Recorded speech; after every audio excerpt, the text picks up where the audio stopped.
August 12, 1942. Regensburg, Germany. The air is thick with the smell of machine oil and cigarette smoke as a Nazi propaganda officer cues the next reel. In the flickering light of the projector, a grainy image fills the wall. A hulking, four-engined American bomber lumbering through the clouds. The narrator sneers over the loudspeaker.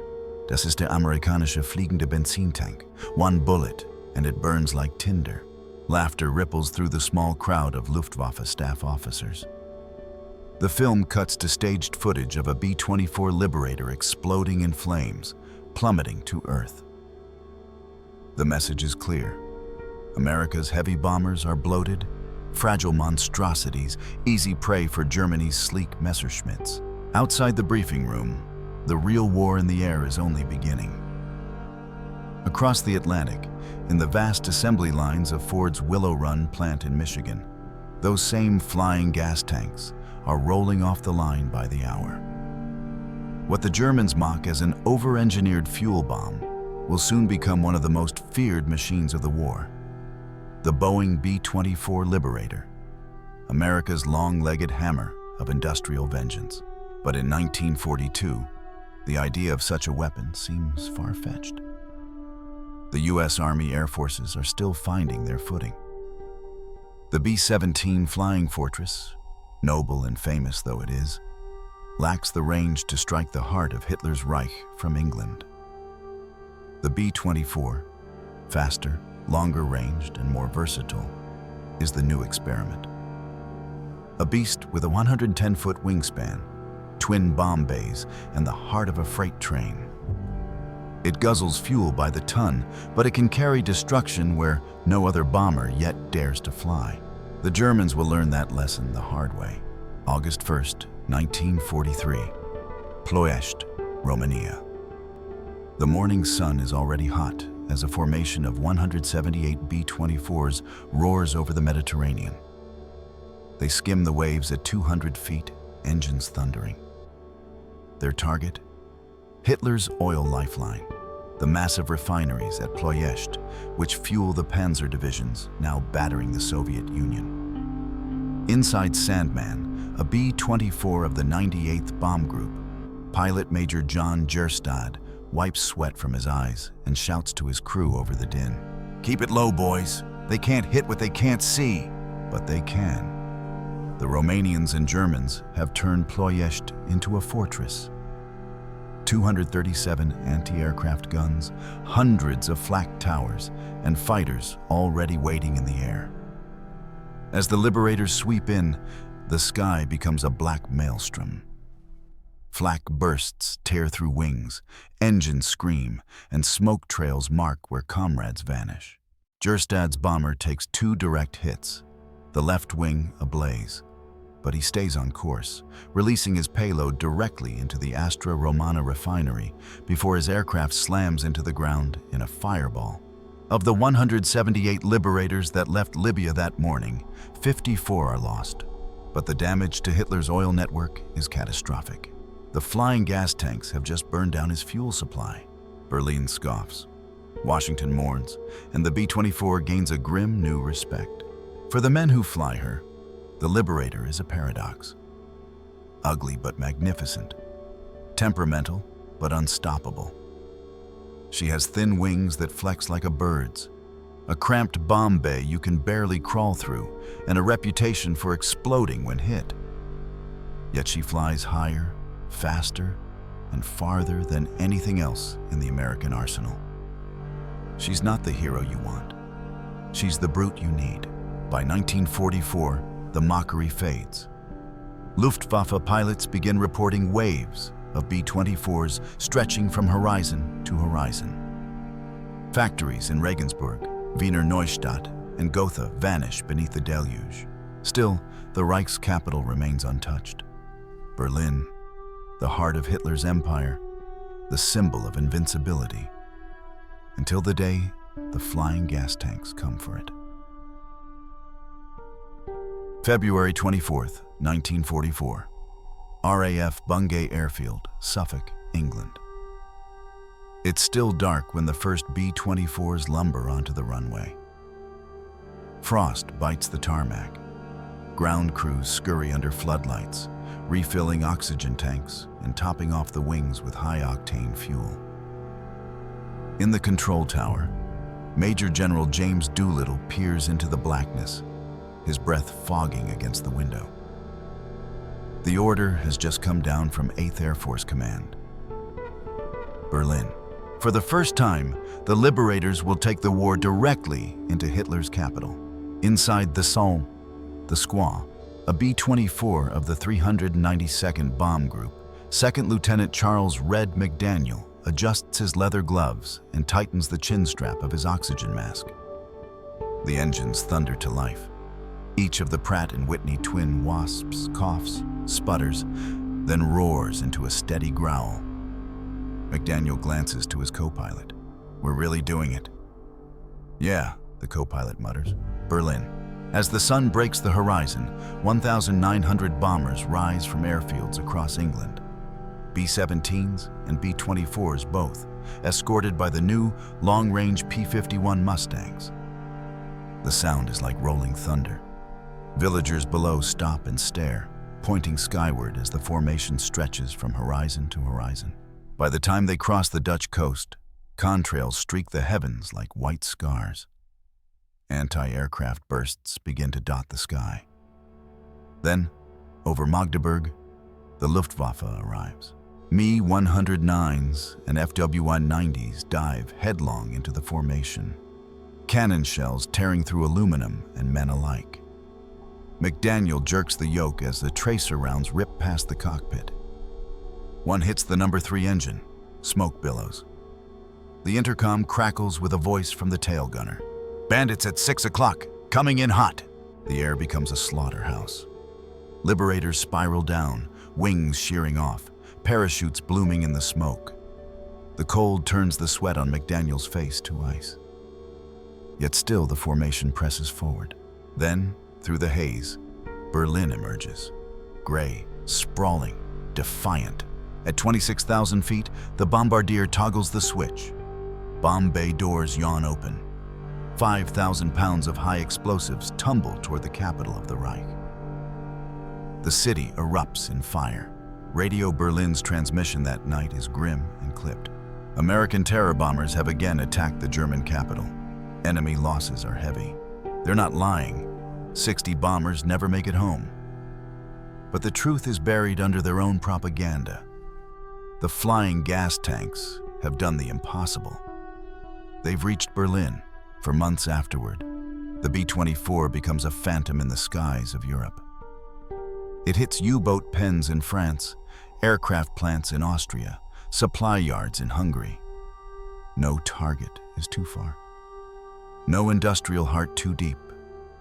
The Liberator's range, once mocked as wasteful, now gives it dominance. In the Pacific, its legend grows even more. From bases in Darwin and the Solomons, B-24s reach deep into the Dutch East Indies and the Philippines, places Japanese forces thought untouchable. Its wings carry vengeance and freedom across oceans. But victory never comes cheap. By the end of 1944, over 18,000 B-24s have been built, and more than 10,000 airmen never return. The aircraft's thin skin offers no mercy. Fuel tanks ignite from a single tracer. Crews nickname it the Flying Coffin. Still, they climb aboard every dawn, because they know each flight brings the Reich closer to ruin. And as the war turns, the very aircraft mocked for its bulk will define America's power. The ability to strike anywhere, anytime, on any continent. The flying gas stations have become the storm over Hitler's empire. March 18, 1945. Over northern Germany, 27,000 feet. The sky is clear, sharp, and cruelly blue. Perfect bombing weather. Below, the Rhine glitters like a steel snake, winding through a landscape already scarred by months of war. 1,000 aircraft drone in perfect formation, sunlight flashing off their silver skins. At the heart of this armada flies Mild and Bitter, a B-24 Liberator of the 467th Bomb Group, piloted by Captain James "Jimmy" Farrell of Omaha, Nebraska. His crew of 10 men are ghosts of their former selves, eyes hollowed by fatigue, hands steady only from routine. Farrell glances over his shoulder to where the radio operator is hunched over his set. "Berlin again?" he asks. "Yeah," the man answers, voice dull. "They say it's the last big one." They've heard that before. Each Liberator carries 4 1,000-pound general-purpose bombs, 1 ton for every year of the war so far. Their target? The marshalling yards and industrial plants that feed what's left of Hitler's collapsing army. The Reichstag still stands, but the rest of the city is becoming rubble. At 26,000 feet, temperatures drop to 40. Oxygen masks freeze to faces. Gun turrets grind under frost. The gunners huddle inside their turrets like men entombed in glass. Below them, black flak blooms rise like demonic flowers. The Liberator shudders as bursts go off near the wings. Farrell grips the yoke tighter. "Easy, boys. Keep formation." Then the radio crackles. "Bandits, 12 o'clock high." A swarm of Me-262 jet fighters tears through the formation like lightning. The jets are fast, too fast, their 30mm cannons spitting molten death. One Liberator explodes in midair, another drops like a stone. The sky becomes chaos. Farrell's tail gunner opens up with twin 50 cals, tracers slicing across the sky. He scores a hit. A jet bursts into flame and cartwheels downward, smoke trailing like a comet. "Got one! Got one!" the tail gunner screams. But there's no time to celebrate. Another burst rocks Mild and Bitter. The left wing is punctured, fuel spraying out into the freezing air. The flight engineer yells through the intercom. "Fuel leak, she's bleeding bad." "Hold her steady," Farrell growls. "We drop, then we worry." The bomb bay doors open. The bombardier lines up the crosshairs over Berlin's freight yards, the same place the propaganda films once called untouchable. He flips the toggle switch. The aircraft lurches upward as the bombs fall free, tumbling through the thin air. A moment later, the city below erupts in fire and thunder. The concussion reaches even to 27,000 feet, and the entire formation shudders as if struck by the hand of God. The radio operator whispers to no one in particular.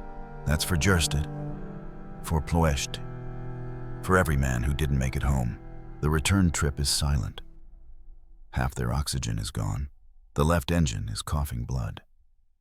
But they make it, limping back across the channel, touching down on the wet English runway just as the sun sets over the Atlantic. When Farrell climbs out, his face is streaked with sweat and frost.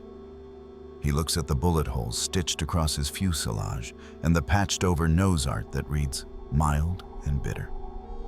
He mutters quietly to the crew chief, "Guess the Krauts were right. She's a flying gas tank." Then he smiles grimly. "But hell, she got us there." Behind him, a dozen more Liberators are rolling in, some with engines missing, others landing on one wheel. They look like wrecks, but they're home. By now, Berlin is burning day and night. Railways are gone, fuel stores shattered, armament plants reduced to molten steel.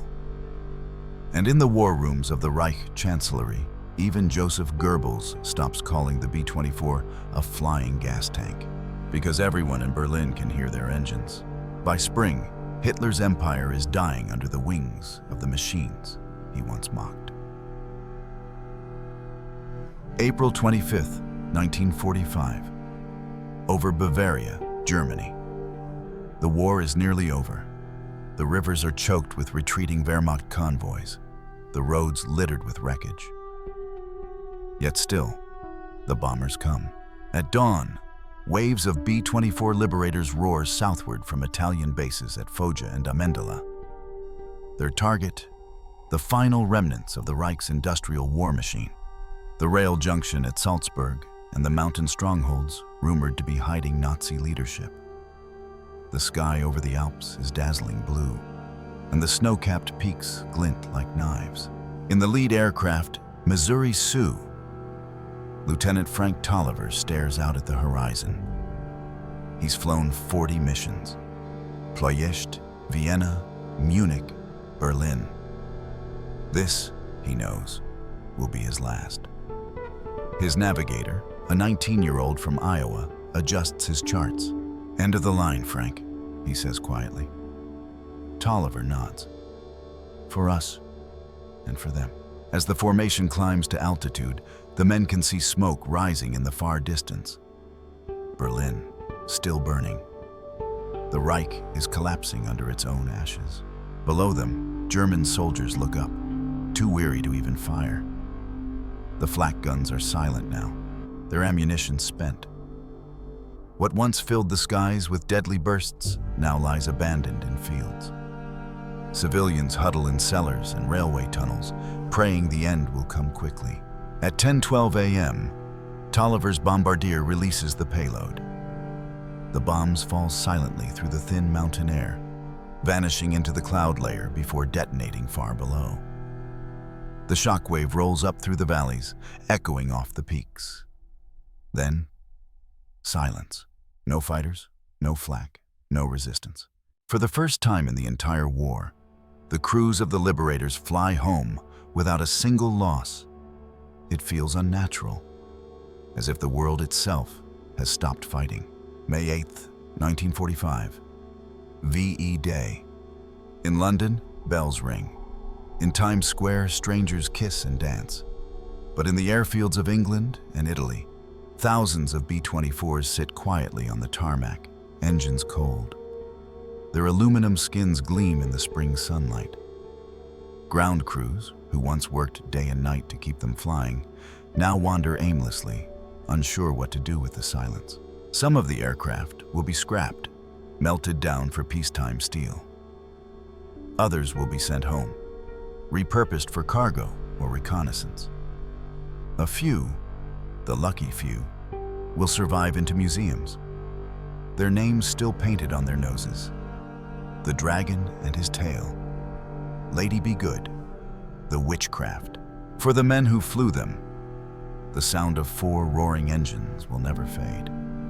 They will remember the feel of frost-bitten metal, the smell of oil and cordite, the trembling of the fuselage when flak burst too close. And they will remember what the world once called these machines, flying gas tanks. Yet in the end, those same machines carried the weight of an entire war. They reached beyond oceans, across continents, into the heart of the enemy's empire. They proved that America could build not just machines of war, but instruments of destiny, wings that could span the globe. In the ruins of Berlin, between the shattered stones and burned factories, fragments of aluminum still glint in the sunlight. Some are stamped with serial numbers from the Liberators' production lines, from Ford's Willow Run, from Consolidated in San Diego, from North American in Dallas. Pieces of America, fallen from the sky, buried in the Reich they helped destroy. A final irony for the man who once mocked them. Because when the dust settled and Hitler's empire lay in ruins, it wasn't the Luftwaffe or the V weapons that defined the war from above. It was the relentless thunder of the flying gas stations that reached Berlin and burned his dream to ashes.